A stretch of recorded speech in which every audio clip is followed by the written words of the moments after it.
देखो शिखरे आपणଙ୍କୁ स्वागत। आज मु आपणଙ୍କ ପାଇଁ ନେଇ ଆସିଛି देश विदेशर 30 टी गुरुत्वपूर्ण खबर। आपणଙ୍କୁ अनुरोध भिडियोटी को संपूर्ण देखिबे। नंबर 1 आज मैट्रिक खाता देखा जोगदेवे 12,000 शिक्षक। आज आरंभ होगाकू जाउछि मैट्रिक परीक्षा खाता देखा। राज्यर 11,800 हाईस्कूल शिक्षक शिक्षयित्री मूल्यांकन नियोजित होइछंती। 51टी मूल्यांकन केन्द्र में सब्जेक्टिव उत्तर खाता कड़ा सुरक्षा व्यवस्था पहुंची। मूल्यांकन व्यवस्था रे स्वच्छता बजाय रखिबा और त्रुटि शून्य करिबा लागि बोर्ड कर्तृपक्ष सोमवार 30 जिला शिक्षाधिकारी मानक सह समीक्षा बैठक करिसंती। खाता देखा सकाळ 9 अपराह्न 5टा पर्यंत चलिबो। प्राय 12 दिन व्यापी मूल्यांकन चलिबो। खाता देखारे नियोजित शिक्षक और अन्य कर्मचारी माने एही समय रे केंद्र कैंपस बाहर को जाई परिबे नाही। सेहीपरि केंद्र को मोबाइल नेबा मध्ये बारण रहिछि। एथिरे खिलाफ कले संपृक्त मूल्यांकनकारी विरोध में विभागीय कार्यानुष्ठान नियाजिबो बोली बोर्ड कर्तृपक्ष कहिसंती। नंबर 2 बदलिला अंगनवाड़ी आसिबा समय। ग्रीष्म प्रवाह को दृष्टि रे रखी राज्य सरकार नहीं बड़ पदक्षेप। बदली अंगनवाड़ी आसिबा समय। ग्रीष्म प्रवाह को दृष्टि रे रखी शिशु मानक सुरक्षा निमंते उभय निजस्व गृह एवं विद्यालय गृह रे चालुथुवा अंगनवाड़ी गुड़िकर समय को सकाळ 7टारू सकाळ 9टा पर्यंत करने को विभाग पक्षरु निर्देश दिया जाइछि। एने ट्वीट करी सूचना देइछंती उपमुख्यमंत्री प्रभाती परिड़ा। नंबर 3 अघोषित विद्युत काट न करने को शक्ति विभाग को तागिद कले मुख्यमंत्री। मुख्यमंत्री मोहन चरण माझी लोकसभा भवन में राज्य में ग्रीष्म प्रवाहर मुकाबला निया प्रस्तुति संपर्क में समीक्षा करिसंती। दिन 11टारू 5टा एवं राति 9टारू सकाळ 6टा पर्यंत विद्युत काट न करने को निर्देश देइछंती मुख्यमंत्री। सेहीपरि राज्यर समस्त स्कूल गुड़ी को यथाशीघ्र सकाळुआ करने तुरंत एसओपी जारी करने मुख्यमंत्री विभाग को निर्देश देइथिले। एथिसहित अंगनवाड़ी केन्द्र गुड़िक समय परिवर्तन करी सकाळ 7टारू 9टा मध्य रखिबा निर्देश देइथिले। नंबर 4 एही बयसरू प्रथम श्रेणी रे नाम लेखि परिबे स्पष्ट कला गणशिक्षा विभाग। 2025-26 शिक्षा वर्षरू जातीय शिक्षा नीति 2020 कार्यकारी नहीं निष्पत्ति होईछि। जहाँपर ओडिशा सरकार प्रथम श्रेणी रे छात्र छात्री नाम लेखा पई नुआ बयस सीमा स्थिर करिसंती। नुआ बयस मानदंड अनुसार प्रथम श्रेणी रे प्रवेश पई सर्वनिम्न बयस 6 वर्ष किंबा ताठरू अधिक स्थिर करा जाइछि। यह व्यतीत 6 वर्ष बयस गणना नहीं मध्य विभाग पक्षरु स्पष्टीकरण दिया जाइछि। 6 वर्ष बयस पूर्ण करिवार शेष तारीख मार्च 31 रु सेप्टेम्बर 1 पर्यंत वृद्धि करा जाइछि। अर्थात सेप्टेम्बर 1 सुधा बयस 6 किंबा ततुर्ध हेले पिला प्रथम श्रेणी रे नाम लेखि पारिबे बोली स्कूल एवं गणशिक्षा विभाग प्रकाश करिछि। नंबर 5 भोटर आईडी सह लिंक हेबो आधार कार्ड। भोटर आईडी को आधार कार्ड सह लिंक करा जिवो। मंगलवार मुख्य निर्वाचन आयुक्त और केंद्र गृह सचिवों बैठक में यह निष्पत्ति निया जाइछि। मुख्य निर्वाचन कमिशनर ज्ञानेश कुमार अध्यक्षतार होइतिबा उच्चस्तरीय बैठक में यह उपरे चर्चा होइछि। आयोग स्पष्ट करिसंती जे एही प्रक्रिया संपूर्ण रूपे संविधान और सुप्रीमकोर्ट निष्पत्ति अधीन रे हेबो। निर्वाचन आयोग स्पष्ट करिसंती जे भोटर आईडी को आधार सह जोड़िबा प्रक्रिया संविधान अनुच्छेद 326 और जनप्रतिनिधि अधिनियम 1950 धारा 23(4), 23(5) और 23(6) अधीन रे हेबो। निर्वाचन आयोग सुप्रीमकोर्ट राय कथा उल्लेख करी कहिसंती जे आधार कार्ड केवल एक परिचयर प्रमाण नागरिकतार नुहे। भारतीय नागरिक ही मतदान सूची रे जेपरी सामिल हेबे ताहा आधार लिंक प्रक्रिया रे सुनिश्चित करा जिवो। पाणीपाग सूचना आज राज्य में वर्षा संभावना वार्निंग जारी कला पाणीपाग विभाग। तातीरू मिलिबा आश्वस्ति आसुची काଳ बैशाखी। यार प्रभाव में राज्य में 19 तारीख रु 22 तारीख जाए प्रबल वर्षा हेबार संभावना रही। वर्षा और पवन पर सतर्कता जारी कला आंचलिक पाणीपाग विभाग। पवनर बेग सर्वाधिक घंटा प्रति 70 किलोमीटर हेबो बोली आकलन करा जाइछि। काଳ बैशाखी समय किछि अंचल में कूपथर वर्षा हेबार संभावना थिबा आंचलिक पाणीपाग केन्द्र पक्षरु सूचना प्रदान करा जाइछि। पाणीपाग विभाग मुताबक 20 रु 22 तारीख जाए काଳ बैशाखीर अधिक प्रभाव देखा मिलिबो। फଳରେ 19 रे सुंदरगढ़, केन्दुझर, ढेंकानाल, जाजपुर, भद्रक, बालेश्वर, मयूरभंज रे झड़ पवन सह वर्षा संभावना नहीं येलो वार्निंग पाणीपाग विभाग जारी करिछि। नंबर 6 राष्ट्रपति रेभेन्सा गस्त कार्यक्रम बातिल। राष्ट्रपति रेभेन्सा गस्त कार्यक्रम बातिल करा जाइछि। एथिसहित स्थगित रहिला रेभेन्सा समावर्तन उत्सव। रेभेन्सा विश्वविद्यालय समावर्तन उत्सव में जोग देइथान्ते राष्ट्रपति द्रौपदी मुर्मू। आसंता 25 तारीख में समावर्तन उत्सव हेबाकु थिला। एहाकु नै विश्वविद्यालय कर्तृपक्षक तरफरु प्रस्तुति युद्धकालीन भित्तिरे चलीथिला। किंतु केउ कारण पई राष्ट्रपति रेभेन्सा गस्त कार्यक्रम बातिल हैला तार कारण जଣା पड़िनी। नंबर 7 महानदी अववाहिकार 7टी ब्यारेज करने को सरकार निष्पत्ति कहिले मंत्री। महानदी अववाहिकार निर्माण हेब 7टी ब्यारेज एने मुख्यमंत्री मोहन चरण माझी निष्पत्ति नहीं संपर्क में उदयपुर होइथिबो बैठक में ओडिशार मुख्यमंत्री छत्तीसगढ़ जलसंपद मंत्री और कमिशनर उपस्थित रही आलोचना करिसेंति बोली काली विधानसभा में सूचना देइसेंति पंचायतीराज और पानीय जल जोगाण मंत्री रवि नायक। यह बौद्ध सुवर्णपुर बलांगीर दे जाउथुबो महानदी अववाहिकार जलस्तर ह्रास पाउछि बोली गृह में स्वीकार करिसेंति मंत्री रवि नायक। खाली सेतिकी नुहे पुरी जिला दे जाउथुबो दया नदी रे भी पानी कमुथिबा नहीं मंत्री स्वीकार करिसेंति। नंबर 8 5टी विभाग में 812 जन को नियुक्ति पत्र देले मुख्यमंत्री। भुवनेश्वर स्थानीय कृषि शिक्षा सदन ठारे आयोजित नियुक्ति मेढ़े जोगदे मुख्यमंत्री मोहन चरण माझी मोट 5टी विभाग 812 जन नवनियुक्त नियुक्ति पत्र प्रदान करिसेंति। सूचना अनुसार आज स्वास्थ्य विभाग आयुष निर्देशालय 442 जन आयुष असिस्टांट, कृषि विभाग में 65 जन मूर्तिगत संप्रसारण कर्मचारी एवं 33 जन सहकारी उद्यान कृषि अधिकारी, शक्ति विभाग में 48 जन मैनेजमेंट ट्रेनी, जल संपद विभाग में 12 जन कनिष्ठ सहायक और 14 जन अमीन एवं इस्पात और खनि विभाग में 199 जन कनिष्ठ खनि अधिकारी और 9 जन कनिष्ठ सहायकों को नियुक्ति पत्र प्रदान कर जाइछि। नंबर 9 5822 डाक्तरों को नियुक्ति देवे ओडिशा सरकार। राज्यर डाक्तरखाना गुड़िकर डाक्तरों अभाव मध्य सरकार ओडिशा लोकसभा आयोग ओपीएससी को 5822 पदवी पर नियुक्ति प्रक्रिया आरंभ करने को कहिसेंति। स्वास्थ्य एवं परिवार कल्याण मंत्री मुकेश महालिंग कहिसेंति जे अनुमोदित 19,984 डाक्तर पदवी मध्य 6,760 पदवी खाली पड़ी।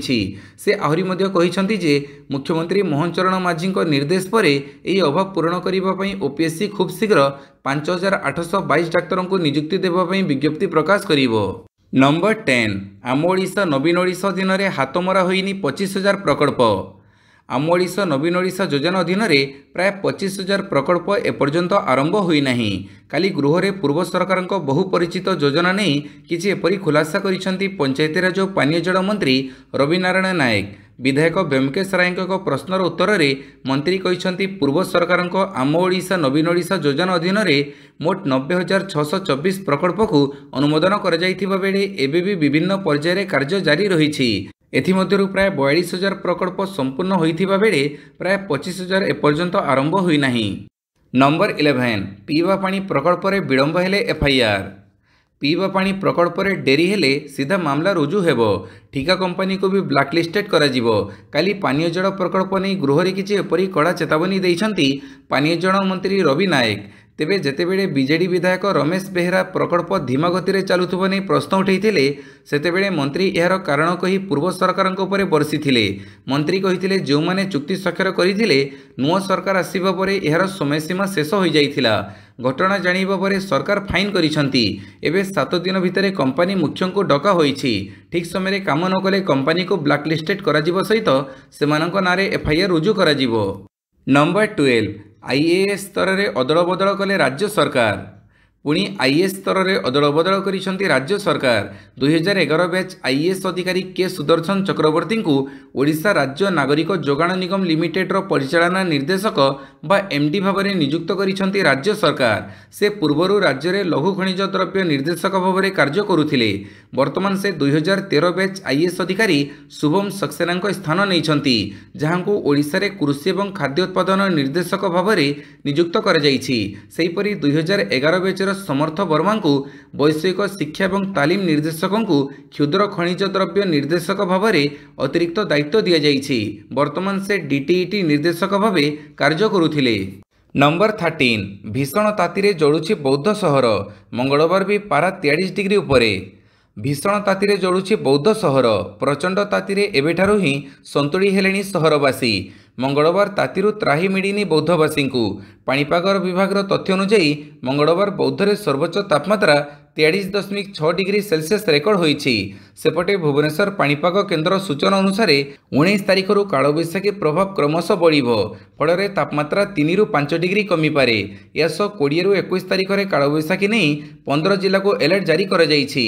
एथिरे 5 जिला मयूरभंज, केन्दुझर, बालेश्वर, भद्रक और केन्द्रापड़ा को ऑरेंज वार्निंग जारी कर जाइथिबा बेले 10 जिला को येलो वार्निंग जारी कर जाइछि। नंबर 14 नवदासଙ୍କ घरे बयान रेकर्ड पर पहुंचला क्राइमब्रांच टीम। ପୂର୍ବତନ ମନ୍ତ୍ରୀ ନବ ଦାସଙ୍କ ଘରେ ପହଞ୍ଚିଲା କ୍ରାଇମବ୍ରାଞ୍ଚ ଟିମ୍। ମଙ୍ଗଳବାର 2 ଜଣିଆ କ୍ରାଇମବ୍ରାଞ୍ଚ ଟିମ୍ ଝାରସୁଗୁଡ଼ା ସ୍ଥିତ ଘରେ ପହଞ୍ଚିଛନ୍ତି। ବୟାନ ରେକର୍ଡ ପାଇଁ କ୍ରାଇମବ୍ରାଞ୍ଚ ଟିମ୍ ପହଞ୍ଚିଥିବା ସୂଚନା ମିଳିଛି। ତେବେ ନୂଆ ତଦନ୍ତ ଅଧିକାରୀ ଏଏସ୍ପି ବିଜୟ ମଲ୍ଲିକ ଏବଂ ଡିଏସ୍ପି ଦୀପ୍ତିମୟୀ ମଲ୍ଲିକ ନବ ଦାସଙ୍କ ଝାରସୁଗୁଡ଼ାର ସହବାହାଲି ସ୍ଥିତ ଘରେ ପହଞ୍ଚି ଝିଅ ଦୀପାଳି ଦାସ ଓ ପୁଅ ବିଶାଳ ଦାସଙ୍କ ବୟାନ ରେକର୍ଡ କରିଥିବା ସୂଚନା ମିଳିଛି। ନମ୍ବର 15 ରେକର୍ଡ ଭାଙ୍ଗିଲା ସୁନାଦର, ଟପିଯିବ ଲକ୍ଷେ। ଆକାଶ ଛୁଆଁ ସୁନାଦର। ଗତ କିଛି ଦିନ ମଧ୍ୟରେ ସୁନାଦାମ ରେକର୍ଡ ପରେ ରେକର୍ଡ ଭାଙ୍ଗିଛି।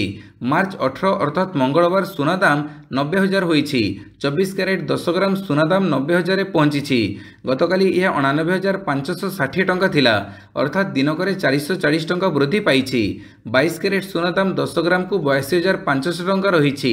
ଗତକାଲି ଏହା 82,100 ଟଙ୍କା ଥିଲା। ଦିନକରେ 400 ଟଙ୍କା ଏଥିରେ ବୃଦ୍ଧି ହୋଇଛି। ଅନ୍ୟପଟେ ରୂପା କିଲୋ 1,100 ଟଙ୍କା ବଢ଼ି 1,13,000 ଟଙ୍କା ହୋଇଛି। ନମ୍ବର 16 ସେୟାର ମାର୍କେଟରେ 2 ମାସର ସବୁଠୁ ବଡ଼ ବୃଦ୍ଧି। ଭାରତୀୟ ସେୟାର ବଜାରରେ ମଙ୍ଗଳବାର ମାର୍ଚ୍ଚ 18ରେ ବଡ଼ ବୃଦ୍ଧି ଦେଖିବାକୁ ମିଳିଛି। ସେନ୍ସେକ୍ସ ଓ ନିଫ୍ଟି ଉଭୟ ନିଜ ନିଜର ଏକ ମାସର ଉଚ୍ଚତମ ସ୍ତରରେ ପହଞ୍ଚିଛି। ସେନ୍ସେକ୍ସ 1,131 ଅଙ୍କ ବଢ଼ି ବନ୍ଦ ହୋଇଛି। ଅନ୍ୟପଟେ ନିଫ୍ଟି ପୁଣି ଥରେ 22,800 ପଏଣ୍ଟର ଗୁରୁତ୍ୱପୂର୍ଣ୍ଣ ସ୍ତର ହାସଲ କରିଛି। ଆଜିର ଏହି ବୃଦ୍ଧି ସେନ୍ସେକ୍ସ ଏବଂ ନିଫ୍ଟିରେ ଗତ 2 ମାସରେ ହୋଇଥିବା ସବୁଠୁ ବଡ଼ ବୃଦ୍ଧି। ଏହି କାରଣରୁ ନିବେଶକଙ୍କୁ କାଲି ପ୍ରାୟ 7 ଲକ୍ଷ କୋଟି ଟଙ୍କା ଲାଭ ହୋଇଛି। ସେୟାର ବଜାରରେ କାଲିର ଏହି ବୃଦ୍ଧି ସବୁ ସେକ୍ଟରରେ ଦେଖିବାକୁ ମିଳିଥିଲା। ନମ୍ବର 17 ରିମାଣ୍ଡରେ ଯିବେ ରାଜା ଚକ୍ର, କୋର୍ଟରେ ଆବେଦନ କଲା କ୍ରାଇମବ୍ରାଞ୍ଚର ଇଓଡବ୍ଲ୍ୟୁ। ରିମାଣ୍ଡରେ ଯିବେ ରାଜା ଚକ୍ର। 5 ଦିନ ରିମାଣ୍ଡରେ ନେବା ପାଇଁ କୋର୍ଟରେ ଆବେଦନ କଲା କ୍ରାଇମବ୍ରାଞ୍ଚର ଇଓଡବ୍ଲ୍ୟୁ। ଗନ୍ଧମର୍ଦ୍ଦନ ଲୋଡିଂ ଏଜେନ୍ସି ଦୁର୍ନୀତି ମାମଲାରେ ଜେଲରେ ଅଛନ୍ତି ବିଜେଡି ନେତା ରାଜା। ରିମାଣ୍ଡରେ ଆଣି ଇଓଡବ୍ଲ୍ୟୁ ଅଧିକ ପଚରାଉଚରା କରିବ। ଗନ୍ଧମର୍ଦ୍ଦନ ଲୋଡିଂ ଏଜେନ୍ସି କୋଅପରେଟିଭ ସୋସାଇଟିର ଦୁର୍ନୀତି ମାମଲାରେ ଗିରଫ ହୋଇ ବାଲେଶ୍ୱର ଜେଲରେ ଅଛନ୍ତି ରାଜା ଚକ୍ର। ଗତ 13 ତାରିଖରେ ରାଜା ଚକ୍ରଙ୍କୁ ଗିରଫ କରିଥିଲା ଇଓଡବ୍ଲ୍ୟୁ। ନମ୍ବର 18 ପୁଣି ଏପ୍ରିଲରୁ ମହଙ୍ଗା ହେବ ମାରୁତି କାର୍। ଦେଶର ବୃହତ୍ତମ କାର୍ ନିର୍ମାତା ମାରୁତି ସୁଜୁକି ଏପ୍ରିଲ 1ରୁ ନିଜର କାର୍ ମୂଲ୍ୟ 4% ବୃଦ୍ଧି କରିବାକୁ ଯାଉଛି। କମ୍ପାନୀ ଗତ ସୋମବାର ଏହି ବୃଦ୍ଧି ଘୋଷଣା କରିଛି। କମ୍ପାନୀର ଏହି ଘୋଷଣା ପରେ ମାରୁତି ସୁଜୁକିର ସେୟାର ମଧ୍ୟ 2% ବୃଦ୍ଧି ପାଇଛି। ଏହା ପୂର୍ବରୁ ଜାନୁଆରୀ ମାସରେ କମ୍ପାନୀ ବିଭିନ୍ନ ମଡେଲର ମୂଲ୍ୟ ଫେବୃଆରୀ 1ରୁ 32,500 ଟଙ୍କା ବୃଦ୍ଧି କରିବାକୁ ଘୋଷଣା କରିଥିଲା। ନମ୍ବର 19 ଔରଙ୍ଗଜେବଙ୍କ କବର ହଟେଇବାକୁ ନେଇ ଖଣ୍ଡଯୁଦ୍ଧ, 47 ଗିରଫ। ମହାରାଷ୍ଟ୍ର ନାଗପୁରରେ ମୋଗଲ ସମ୍ରାଟ ଔରଙ୍ଗଜେବଙ୍କ କବର ହଟେଇବାକୁ ନେଇ ହିଂସା। ଦୁଇଟି ଗୋଷ୍ଠୀ ମଧ୍ୟରେ ସଂଘର୍ଷ ହୋଇଛି। ପରସ୍ପରକୁ ପଥରମାଡ଼ କରିଛନ୍ତି ଉଭୟ ପକ୍ଷ। ଘର ଉପରକୁ ମଧ୍ୟ ବୋତଲ ମାଡ଼ କରିଛନ୍ତି ଉପଦ୍ରବକାରୀ। ସଂଘର୍ଷ ଏତେ ଭୟଙ୍କର ହୋଇଥିଲା ଯେ ରାସ୍ତା ଉପରେ ଥିବା ଗାଡ଼ିଗୁଡ଼ିକୁ ଭଙ୍ଗାରୁଜା କରିବା ସହିତ ସେଥିରେ ନିଆଁ ଲଗାଇ ଦେଇଛନ୍ତି, ଯାହାଫଳରେ ପୋଲିସକୁ ଲାଠିଚାର୍ଜ କରିବାକୁ ପଡ଼ିଛି। ହିଂସା ନିୟନ୍ତ୍ରଣ ପାଇଁ ସ୍ଥାନୀୟ ଅଞ୍ଚଳରେ କର୍ଫ୍ୟୁ ଜାରି ହୋଇଛି। ନାଗପୁର ସହର ଅନେକ ସ୍ଥାନରେ ଧାରା 163 ଲାଗୁ ହୋଇଛି। 47ରୁ ଅଧିକ ଉପଦ୍ରବୀଙ୍କୁ ପୋଲିସ ଗିରଫ କରିଛି। ନମ୍ବର 20 ନନ୍ଦନକାନନରୁ ପ୍ରତି ମାସରେ 1.77 କୋଟି ରାଜସ୍ୱ ଆସୁଛି, କହିଲେ ମନ୍ତ୍ରୀ। ଭୁବନେଶ୍ୱର ନନ୍ଦନକାନନ ପ୍ରାଣୀ ଉଦ୍ୟାନ ବିଭିନ୍ନ ସେବା ଏବଂ କାର୍ଯ୍ୟକଳାପ ପ୍ରଦାନ କରି ମାସିକ ହାରାହାରି 1.77 କୋଟି ଟଙ୍କା ରାଜସ୍ୱ ଆଣୁଛି। ଜୟପୁର ବିଧାୟକ ତାରପ୍ରସାଦ ବାହିନୀପତିଙ୍କ ପ୍ରଶ୍ନର ଉତ୍ତରରେ ଜଙ୍ଗଲ, ପରିବେଶ ଏବଂ ଜଳବାୟୁ ପରିବର୍ତ୍ତନ ମନ୍ତ୍ରୀ ଗଣେଶ ରାମ ସିଂ ଖୁଣ୍ଟିଆ ଏହି ସୂଚନା ଦେଇଛନ୍ତି। ନମ୍ବର 21 ତେଲେଙ୍ଗାନାରେ ଓବିସି ପାଇଁ 42% ସଂରକ୍ଷଣ। ପ୍ରଥମ ରାଜ୍ୟ ଭାବେ ଜାତି ଜନଗଣନାରେ ଦେବ ସଂରକ୍ଷଣ। ଜାତିଗତ ସର୍ଭେ ଆଧାରରେ ସଂରକ୍ଷଣ ଲାଗୁ କରିବାରେ ପ୍ରଥମ ରାଜ୍ୟ ହେବାକୁ ଯାଉଛି ତେଲେଙ୍ଗାନା। କାରଣ ମଙ୍ଗଳବାର ରାଜ୍ୟ ବିଧାନସଭାରେ ଓବିସିଙ୍କ ସଂରକ୍ଷଣ ବୃଦ୍ଧି ନେଇ ବିଲ୍ ପାସ୍ ହୋଇଛି। ସରକାରୀ ଚାକିରି, ଶିକ୍ଷାନୁଷ୍ଠାନ ଏବଂ ସ୍ଥାନୀୟ ନିର୍ବାଚନରେ ପଛୁଆବର୍ଗ ପାଇଁ ସଂରକ୍ଷଣକୁ 42%କୁ ବୃଦ୍ଧି କରିବାକୁ ଗୃହରେ ବିଲ୍ ଗୃହୀତ ହୋଇଛି। ପ୍ରଥମ ରାଜ୍ୟ ଭାବେ ଜାତି ଜନଗଣନାକୁ ବ୍ୟବହାର କରି ସଂରକ୍ଷଣ ଦେବାକୁ ଯାଉଛି ତେଲେଙ୍ଗାନା। ନମ୍ବର 22 ରାଜ୍ୟରେ ବଢ଼ୁଛି HIV ସଂକ୍ରମିତଙ୍କ ସଂଖ୍ୟା। 2024 ସୁଦ୍ଧା 63,000 ଚିହ୍ନଟ। ରାଜ୍ୟରେ ବଢ଼ୁଛି HIV ସଂକ୍ରମିତ ରୋଗୀଙ୍କ ସଂଖ୍ୟା। 2021-22ରେ 2341 HIV ରୋଗୀ ଚିହ୍ନଟ ହୋଇଥିବା ବେଳେ 2022-23ରେ 3,232 ଜଣ ଏବଂ 2023-24 ବର୍ଷରେ 3,434 ଜଣ HIV ସଂକ୍ରମିତ ରୋଗୀ ଚିହ୍ନଟ ହୋଇଛନ୍ତି। ଡିସେମ୍ବର 2024 ସୁଦ୍ଧା ରାଜ୍ୟରେ ମୋଟ 63,742 HIV ରୋଗୀ ଚିହ୍ନଟ ହୋଇଛନ୍ତି। ଅର୍ଥାତ୍ ବିଗତ 3 ବର୍ଷରେ 9,009 ଜଣ HIV ସଂକ୍ରମିତଙ୍କୁ ଚିହ୍ନଟ କରାଯାଇଛି। ନମ୍ବର 23 60.61 ସ୍କୋର ସହ ପାରାଦୀପ ଶିଳ୍ପାଞ୍ଚଳ ସର୍ବାଧିକ ପ୍ରଦୂଷିତ, କହିଲେ ମନ୍ତ୍ରୀ। ରାଜ୍ୟରେ ପାରାଦୀପ ଶିଳ୍ପାଞ୍ଚଳ ସବୁଠୁ ଅଧିକ ପ୍ରଦୂଷିତ ଭାବରେ ଉଭା ହୋଇଛି। 60.61 CPI ସ୍କୋର ସହ ପାରାଦୀପ ପ୍ରଦୂଷିତ ଅଞ୍ଚଳ ଭାବେ ଚିହ୍ନଟ ହୋଇଛି। କେନ୍ଦ୍ରୀୟ ପ୍ରଦୂଷଣ ନିୟନ୍ତ୍ରଣ ବୋର୍ଡ ଦ୍ୱାରା 2018 मसीह प्रकाशित एक रिपोर्ट अनुଯାयी पारादीप तालचेर भुवनेश्वर और अनुगुल को गुरुतर प्रदूषित अंचल भाव में वर्गीकृत कर सहरगुड़िक मध्य पारादीप राज्यर सबुठु प्रदूषित शिल्प क्षेत्र बोली रिपोर्ट रे दर्शाଯାଇଛି। नंबर 24 BYD लॉन्च कला दुनियार सबुठु फास्ट ईवी चार्जिंग स्टेशन। चीन रो इलेक्ट्रोनिक गाड़ी ईवी निर्माता कंपनी BYD यार नुआ चार्जिंग प्लाटफर्म लॉन्च करिछि। एही प्लाटफर्म केवल 5 मिनिटर चार्जिंग रे 500 किलोमीटर रेंज दे पारिबो बोली कहिछि कंपनी। BYD रो एही नुआ चार्जिंग प्लाटफर्म रो ना रहिछि सुपर ई प्लाटफर्म। आगामी समय रे एही फास्ट चार्जिंग स्टेशन को समग्र चीन रे स्थापन करा जिबा नै कंपनी घोषणा करिथिबा बेले यह द्वारा ईवी चार्जिंग इंफ्रास्ट्रक्चर रे बड़ परिवर्तन आसीबो बोली अनुमान करा जाउछि। BYD रो नुआ सुपर ई प्लाटफर्म रो पिक चार्जिंग स्पीड 1000 किलोवाट रहिछि। यह द्वारा केवल 5 मिनिटर चार्जिंग रे 400 किलोमीटर रेंज मिल पारिबो। ए चार्जिंग स्पीड टेस्ला रो लेटेस्ट 500 किलोवाट सुपर चार्जर ठारू 2 गुण द्रुत। नंबर 25 दक्षिण आफ्रिका राष्ट्रदूत को अस्वीकार्य व्यक्ति घोषणा कला अमेरिका। देश छाड़िबा को निर्देश। गत सप्ताह अमेरिका रे थिबा दक्षिण आफ्रिका राष्ट्रदूत को पर्सना नॉन ग्राटा अर्थात अस्वीकार्य व्यक्ति घोषणा करिसंती ट्रंप सरकार। तेणु तांको खूब शीघ्र अमेरिका छाड़ी जीवाकू हेबो। शुक्रवार पर्यंत तांको पाखरे समय रहिछि। राष्ट्रदूत इब्राहिम रसूलन को अमेरिका पई अनुपयुक्त मने करिबा परे वैदेशिक सचिव मार्को रूबियो गत शुक्रवार सोशल मीडिया रे यह पोस्ट करी जणैथिले। नंबर 26 इस्राएली सेना बोम माड़े पुणी गला 200 रु अधिक जीवन। विश्व में युद्ध थमिबार ना नेउ नाही। गोटे पटे रूस यूक्रेन आउ गोटे पटे इस्राएल पैलेस्टाइन। रूस यूक्रेन वार नहीं अमेरिका राष्ट्रपति समेत अनेक राष्ट्र यार समाधान पर प्रचेषा जारी रखिथिबा बेले एबे चिंता बढ़िलाणी इस्राएल हमास युद्ध। काली सकाळु सकाळु गाजा उपरे आक्रमण करिछि इस्राएल, जहाँ 235 लोकंक जीवन नैथिबा दाबी होईछि, जाहाकु नै एबे पुणी स्थिति संगीन करिबा नै चेतावनी दैछि आतंकवादी गोष्ठी हमास। युद्धविरति लागिथिबा सत्वे इस्राएल एपरि करी युद्धविरति नियम उल्लंघन करिछि बोली अभियोग करिछि। नंबर 27 ट्रंप पुटिनक मध्य 2 घंटार आलोचना। व्हाइट हाउस कहिला कथबार्ता सकारात्मक रहिछि। अमेरिका राष्ट्रपति डोनाल्ड ट्रंप और रूस राष्ट्रपति व्लादिमीर पुतिनक मध्य 2 घंटार गुरुत्वपूर्ण आलोचना होईछि। एही आलोचना पर सारा दुनियार नजर रहिछि। अमेरिका पक्षरु दिया जाइथिबा 30 दिनर युद्धविरति प्रस्ताव को यूक्रेन सहमति दैछि, किंतु रूस एबे भी किछि शर्तरे अटकी रहिछि। तेबे व्हाइट हाउस पक्षरु ए आलोचना को सकारात्मक बोली कहा जाइछि। राष्ट्रपति सहायक और White House deputy chief of staff कहिसंती दुहिंक मध्य एक सार्थक आलोचना होईछि। तेबे एही कथबार्ता उपरे व्हाइट हाउस किंबा क्रेमलिन पक्षरु विस्तृत भाव में कौनसी सूचना दिया जाई नाही। नंबर 28 विद्रोही उपरे एयर स्ट्राइक कला दक्षिण सुदान सेना, 19 मृत। दक्षिण सुदान रे गृहयुद्ध भितर देशवासी एयर स्ट्राइक करिछि सुदान सेना। एथिरे 19 जनकर मृत्यु होइथिबा स्थानीय बासिंदा कहिसंती। 2 सप्ताह पूर्व एयर स्ट्राइक होइथिबा अंचल रे स्थानीय विद्रोही और सेना मध्य लड़ाई होइथिला। एथिरे सेना उक्त अंचल को छाड़ी चली जाइथिला। 2 सप्ताह पर सरकारी सेना एठारे एयर स्ट्राइक करिछि। नंबर 29 विपदरे ओडिशार नदी पुनरुद्धार पई संगठित हेले नागरिक। ओडिशार नदी और जलाशय गुड़िकर खराब अवस्था को नहीं चिंता बढ़ुछि। एथिପାଇଁ विभिन्न पृष्ठभूमिर नागरिक माने एकाठी होई तुरंत पदक्षेप नेबाकू दाबी करिसंती। भुवनेश्वर शहीद नगर आयोजित ओडिशा मनस्क सर्कल 8म संस्करण रे परिवेशकर्मी ऐतिह्य संरक्षक शिक्षाविद एवं सचेतन नागरिक माने एकाठी होई मरी जाउथुबा नदी मरी जाउथुबा परंपरा आमे ओडिशार नदी गुड़ी को रक्षा नकरी ओडिशार सामाजिक सांस्कृतिक परिचय रक्षा करि परिबा कि नामक एक विषयवस्तु पर विचार विमर्श करथिले। राज्य में मरी आसुथिबा नदी गुड़ी को पुनरुद्धार करिवार आवश्यकता उपरे ई समावेश रे गुरुत्वारोप कर जाइथिला।